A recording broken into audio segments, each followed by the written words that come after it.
کہ آمینہ کے لال کاشان اقدس سے مکمل شان و شوکت کے ساتھ باہر نکلے، جن کی شان میرے امام یوں کہتے ہیں: آسماں خوان، زمین خوان، زمانہ مہمان، صاحب خانہ لقب کس کا ہے؟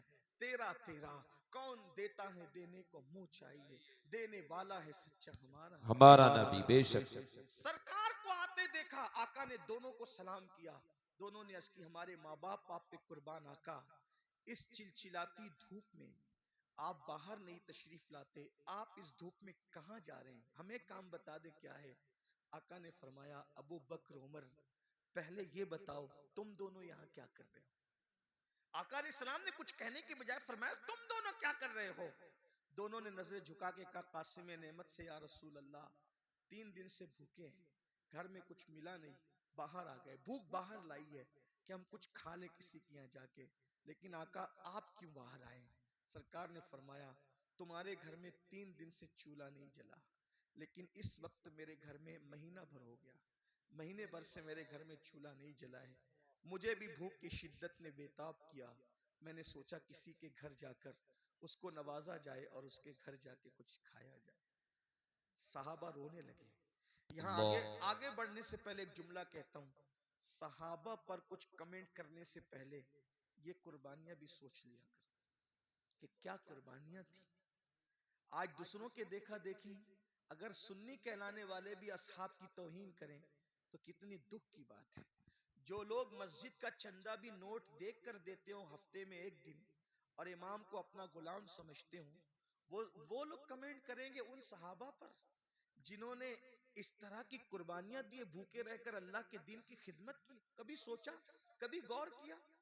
ہم سے تو 10 کی نوٹ بھی نکلتی ہے تو دیکھ کے نکلتی ہے، بلکہ بعض ظالم تو ایسے ہیں جہاں نوٹ کہیں نہیں چلتی وہ مسجدوں میں اور مدرسوں میں چندہ دے کر لوگ چلاتے ہیں۔ یہ حالات ہیں، ہنسنے کی بات نہیں ہے، یہ بہت دکھ کی بات ہے۔ اور وہ لوگ کن پہ کمنٹ کر رہے ہیں؟ جنہوں نے پوری دولتیں داؤ پہ لگا، پوری دولت قربان کر دی۔ حتیٰ کہ صدیق باوفا تو وہ ہیں جس نے تبوک کے موقع پہ کرتا بھی چندے میں دے دیا اور ٹاٹ پہن لیا، اور جب پوچھا گیا کہ کرتا کیوں دے دیا چندے میں، کہنے لگے ہم جنگ پہ جا رہے ہیں اور میں جانتا ہوں مسلمانوں کے پاس شہید کو کفن دینے کے لیے کپڑا بھی نہیں ہے، اگر کوئی میرا بھائی شہید ہو جائے گا تو ابو بکر کا کرتا کفن کے لیے کام آ جائے گا۔ یہ ان کے اللہ، جذبات تھے۔ مسلمانوں، حق زندہ ہے تو حق کی آواز بھی زندہ رہے گی، اور یہی اہل سنت کا ترہ امتیاز ہے۔ ہم جہاں اہل بیت کے بے دام غلام ہیں، وہیں پر ہم صحابہ کے بھی بے دام غلام ہیں، اور قدرت نے ہمیں 2 ہاتھ اس لیے عطا کیے ہیں کہ ایک ہاتھ میں اصحاب کا دامن ہے اور ایک ہاتھ میں اہل البیت کا دامن ہے، اسی لیے ہمارا بیڑا پار ہے۔ ہمارے امام کہتے ہیں اہل سنت کا ہے بیڑا پار، اصحاب حضور نجم ہے اور ناؤ ہے، اطرت رسول اللہ کی۔ بے شک بے شک بے شک، سبحان اللہ سبحان صدیق اللہ۔ فاروق کو آقا نے فرمایا مہینے بھر سے میرے گھر میں چولہا نہیں جلا، اور جب نکلے وہاں سے دونوں یار کو لے کر ایک صحابی کے باغ میں پہنچے، اسی باغ میں ان کا گھر تھا، وہ گئے تھے باغ میں کھجوریں توڑ رہے تھے، ان کی بیوی کو اطلاع ملی کہ حضور آئے ہیں اپنے دونوں یاروں کے ساتھ، جلدی سے شوہر کو بلایا، وہ حضور کی اطلاع سن کر کچھ تاخیر سے آئے، یعنی قسم قسم کی کھجوریں لے کر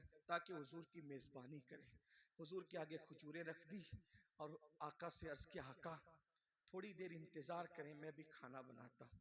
جلدی سے بکری ذبح کی، اور بکری ذبح کرنے کے بعد جو ہے وہ بوٹیاں روٹیاں جو کی سامنے رکھا۔ اللہ کے رسول نے روٹیاں اور بوٹیاں دیکھی تو دیکھنے کے بعد کھانا دیکھتے رہ گئے۔ قاسم نعمت کھانے کو کچھ دیر تک دیکھتے رہ گئے۔ صحابہ نے عرض کیا آقا جو ہے وہ شروع فرمائے، کھانے کا آغاز فرمائے۔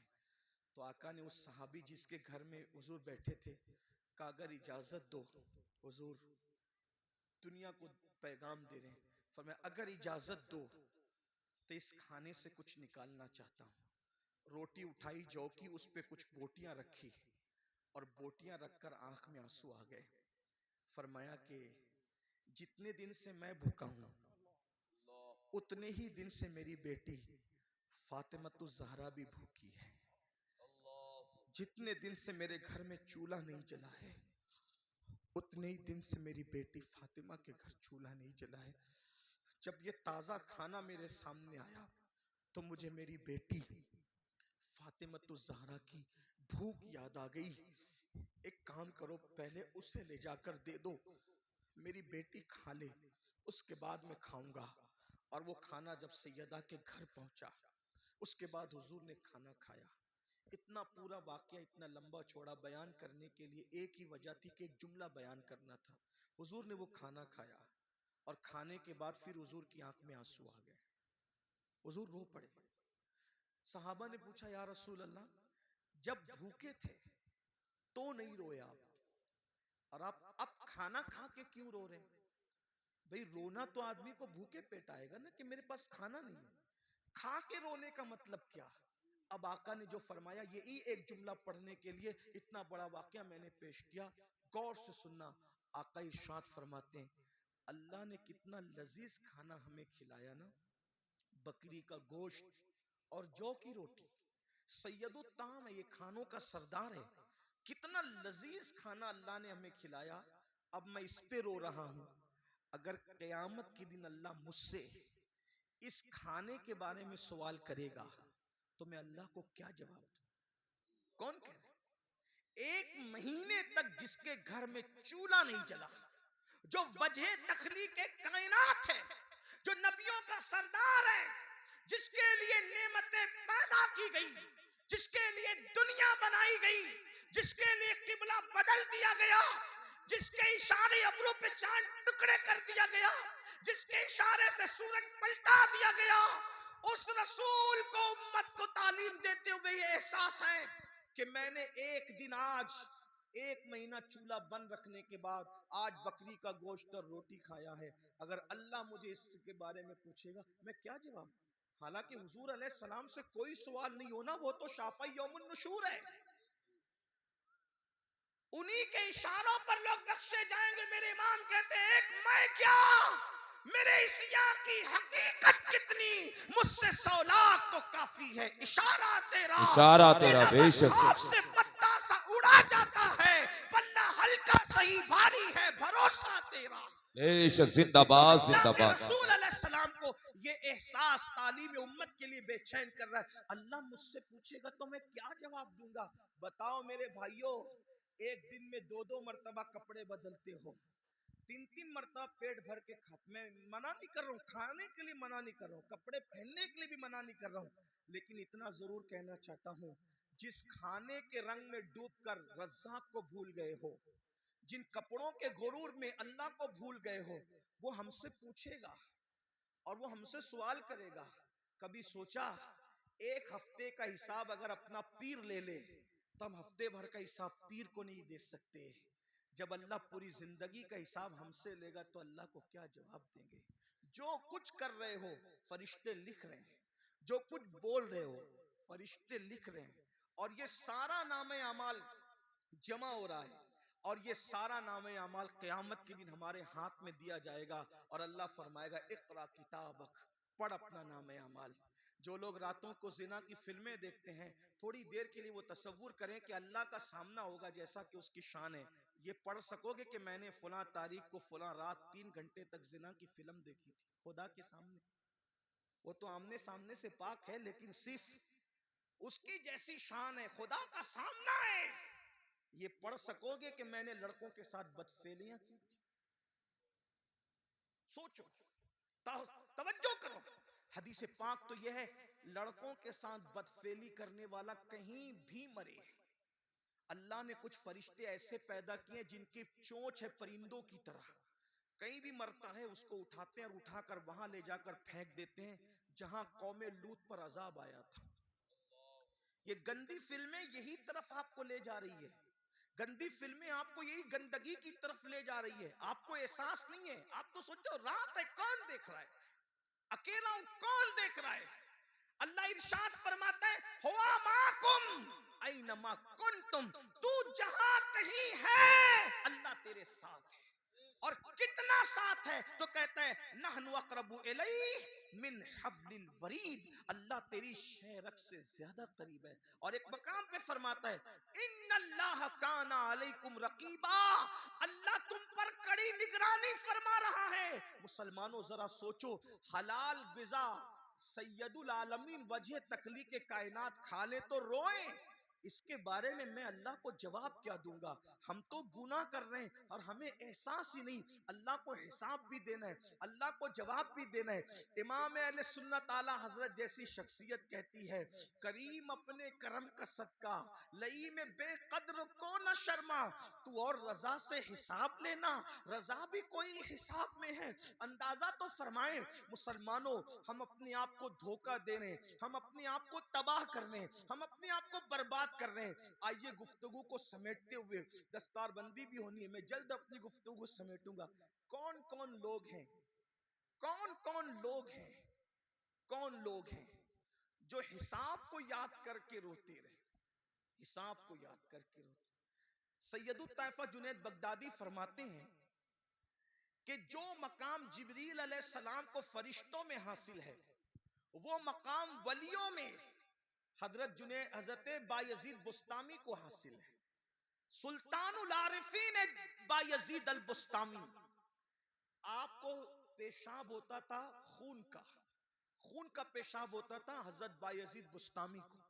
مریدین کو پتا چل گیا کہ بایزید کو خون کا پیشاب ہو رہا ہے، ہمدردی کی حضرت آپ جلدی سے کسی اچھے حکیم سے علاج کروا لیں کیونکہ آپ کو خون کا پیشاب ہو رہا ہے۔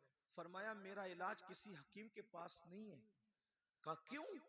کہا کہ یہ جو خون کا پیشاب ہوتا ہے وہ بیماری سے نہیں ہوتا، بچپنے میں مجھ سے ایک غلطی اور گناہ ہو گیا تھا، جب مجھے یاد آتا ہے کہ اللہ اس غلطی کے بارے میں مجھ سے پوچھے گا تو میں اللہ کو جواب کیا دوں گا بچپنے کی اس غلطی کا، تو اس جواب دینے کے تصور سے میرا جگر اللہ کے خوف سے پگھلنے لگتا ہے، اور پگھل پگھل کر پیشاب کے رستے سے بہتا ہے، تو تم کو لگتا ہے کہ خون کا پیشاب ہو رہا ہے، خون کا پیشاب نہیں ہو رہا ہے، یوم حساب کے خوف سے میرا جگر پگھل پگھل کر کے بہ رہا ہے۔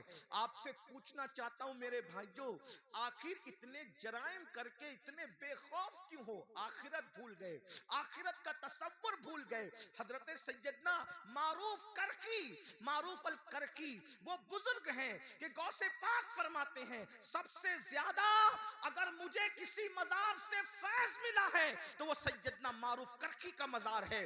غوث پاک جس کے مزار پہ جا کر چلا کرے وہ معروف کرکی کیسے بزرگ ہوں گے؟ غوث پاک کہتے ہیں اگر کوئی حاجت پیش آئے تو معروف کرکی کے وسیلے سے جو دعا کی جاتی ہے اللہ تعالیٰ اس دعا کو قبول فرماتا ہے۔ یہ معروف کرکی ہیں، فرماتے ہیں 40 سال ہو گئے میں نے آسمان کی طرف کبھی نظر نہیں اٹھائی، 40 سال سے۔ لوگوں نے پوچھا کیوں؟ تو فرمایا ایک گناہ ہو گیا تھا، جب وہ گناہ یاد آتا ہے تو سوچتا ہوں کہ اللہ کو جواب کیا دوں گا، اسی شرم سے میں 40 سال سے آسمان کی طرف نہیں دیکھ رہا ہوں۔ اب معروف کرکی جس کے وسیلے سے غوث پاک دعا کرتے ہیں ان کا گناہ کیا تھا وہ بھی سن لے تاکہ آپ غلط فہمی کا شکار نہ ہوں۔ فرماتے ہیں لوگوں نے پوچھا حضرت وہ گناہ کیا ہو گیا تھا آپ سے؟ کوئی تو گناہ، بھئی ہم آج گناہ کی بات کریں تو لوگ اپنے پہ قیاس کرتے ہیں نا کہ میں نے جو جو کیا اس میں سے کچھ ہوا ہوگا، تو ذرا وہ گناہ بھی سن لے کہ وہ گناہ کیا تھا۔ فرماتے ہیں میں کپڑے کا بیوپاری ہوں، کپڑے بیچتا ہوں، مارکیٹ میں میری دکان تھی، ایک دن مارکیٹ میں آگ لگ گئی، رات کو آگ لگی، صبح کو میں پہنچا تو میرے پڑوسیوں کا سب کا مال جل گیا تھا، میری دکان صحیح سلامت تھی۔ خوشی میں میں نے کہا الحمدللہ، بس اسی گناہ پر میں پریشان ہوں۔ اپنی دکان بچنے پر میں نے خوشی میں اللہ کا شکر ادا کیا، اسی گناہ پر میں 40 سال سے آسمان کی طرف گا۔ حضرت یہ بھی کوئی گناہ ہے؟ فرمایا کیا تجھے نہیں پتا مومن جو اپنے لیے پسند کرتا ہے وہی اپنے مومن بھائی کے لیے پسند کرتا ہے، تو دوسرے کی دکان جلنے کا مجھے دکھ کیوں نہیں ہوا؟ لا سبحان اللہ۔ دوسرے کی دکان جلنے کا مجھے دکھ کیوں نہیں ہوا؟ اپنی دکان بچنے کی خوشی کیوں ہو گئی؟ میں سوچتا ہوں کہ اگر اللہ اس کے بارے میں مجھ سے پوچھے گا تو میں اللہ کو کیا جواب دوں؟ آخری بات سن لیں اینڈ پر، چونکہ یہ مدرسے کا جلسہ، دستار بندی کا جلسہ۔ عالم کی تعریف کیا ہے؟ عالم کون؟ وہ عالم جس کو دیکھ کر رسول اللہ کو دیکھنے کا فیض ملتا ہے، جس سے مسافہ کر کے حضور کو دیکھنے سے حضور سے مسافہ کرنے کا فیض ملتا ہے، جن کے چہرے کو دیکھنا عبادت، جن کے لیے چونٹیاں بلوں میں دعا کرتی ہے، جن کے لیے مچھلیاں دریاؤں میں دعا کرتی ہے، یہ کون عالم لوگ ہیں؟ کسی بڑے سے بڑے مدرسے سے پڑھ لیں، عالم نہیں بنتا۔ کب تک؟ قرآن کہتا ہے انما یخشی اللہ من عبادہ العلماء، اللہ کے بندوں میں اللہ سے ڈرنے والے علماء ہیں۔ یعنی جب تک اس کے دل میں اللہ کا سچا خوف اور خشیت پیدا نہیں ہوگا، وہ پڑھا لکھا تو ہو سکتا ہے مگر وہ عالم نہیں ہوگا۔ عالم ہونے کے لیے دل میں اللہ کا خوف ہونا ضروری، اور جو جتنا بڑا عالم ہوگا وہ اتنا زیادہ اللہ سے ڈرنے والا ہوگا، اس کے دل میں اتنا اللہ کا خوف ہوگا۔ اب آئیے وہ جو میرے نونہال آج دستار بندی پائیں گے، ان کو بھی ایک پیغام اور آپ کو بھی، اپنے زمانے کے وہ بڑے عالم جن کو دنیا امام الائمہ، سراج الامہ، کاشف الغمہ، نعمان بن ثابت یعنی امام اعظم ابو حنیفہ کے نام سے ہم جانتے ہیں، کروڑوں حنفیوں کا امام، اور حنفیوں میں بھی کون؟ عبداللہ ابن مبارک کا امام۔ عبداللہ ابن مبارک کون؟ امام بخاری کے دادا استاد۔ امام بخاری کے دادا استاد کا جو امام ہے اسے امام اعظم کہتے ہیں۔ کون امام اعظم؟ داتا علی حجویری کا امام۔ کون امام اعظم؟ غریب نواز کا امام۔ غریب نواز جس کے مقلد ہے وہ امام اعظم، محبوب الہی جس کے مقلد ہیں وہ امام اعظم، صابر کلیر جس کے مقلد ہیں وہ امام اعظم۔ یہ شان ہے میرے امام اعظم کی۔ امام اعظم کے بارے میں آیا کہ جب وہ قرآن پورا کرتے تھے تو ندا آتی تھی ہم نے قبول کیا، تجھے بخش دیا، تیرے ماننے والوں کو بھی بخش دیا۔ یہ امام اعظم ابو حنیفہ۔ ایک مرتبہ آپ نے نماز پڑھائی، امام اعظم نے نماز پڑھائی، اور نماز میں آپ نے سورہ زلزال کی تلاوت کی، اذا زلزلت الارض زلزالها واخرجت الارض اثقالها وقال الانسان ما لها یومئذ تحدث اخبارها بان ربك اوحى لها۔ یہ سورہ مبارکہ پڑھی اور قیامت کا اور یوم حساب کا منظر یاد آ گیا تو امام اعظم ابو حنیفہ کی آنکھوں میں آنسو آ گئے، اور جب اس پر پہنچے فَمَن يَعْمَلْ مِثْقَالَ ذَرَّةٍ خَيْرًا يَرَهُ وَمَن يَعْمَلْ مِثْقَالَ ذَرَّةٍ شَرًّا يَرَهُ۔ ایک ذرے کے برابر نیکی کی ہوگی اللہ تجھے وہ بھی دکھا دے گا، ذرے برابر برائی کی ہوگی اللہ وہ بھی دکھا دے گا۔ رو پڑے، اور جب سلام پھیرا نماز پوری کی تو داڑھی پکڑ کر کہتے اللہ نعمان کے بڑھاپے پہ رحم کر دے، تو نعمان سے کیا پوچھے گا اور نعمان تجھے کیا جواب دے۔ لیجئے ہماری محفل کے خصوصی خطیب، ہمارے قائد، ہمارے امیر، نعرہ تکبیر، نعرہ رسالت، مسلکی اعلی حضرت علماء اہل سنت حضرت علامہ مفتی شاکر رضا نوری، حضرت علامہ مفتی شاکر رضا نوری، نعرہ تکبیر، نعرہ رسالت، علماء اہل سنت۔